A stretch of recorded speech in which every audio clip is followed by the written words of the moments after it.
وقد خرج لها نور اضاء لها منه قصور الشام، فرمایا جب میرا میلاد ہوا ایک نور چمکا اور میری امی جان نے مکے میں بیٹھ کے شام کے محلات کو دیکھا۔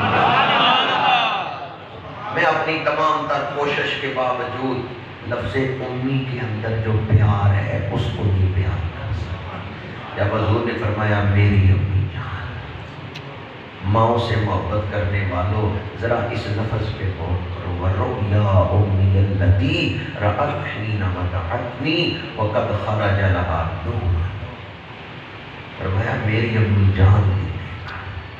آپ سب اپنی ماؤں سے محبت کرتے ہیں، یہ اللہ کے رسول کی اس محبت ہی کا صدقہ ہے۔ حضور اپنی والدہ کی شان بیان فرما رہے ہیں، بی بی آمنہ کی شان حضور خود بیان فرما رہے ہیں، جنہیں حضور اپنی غلامی میں قبول کر لینا کہ یہ میرا غلام ہے، وہ بڑی شان والا ہے۔ تو جن کا ذکر حضور اس طرح کریں، میری امی جان کتنی رحمتیں اس وقت نازل ہو رہی ہوں گی حضرت بی بی آمنہ کی قبر پہ، جب حضور نے فرمایا میری امی جان سے کوئی چھاں نہیں گنبد خضرا کی چھاں کی، اور کوئی ماں نہیں نبی دی۔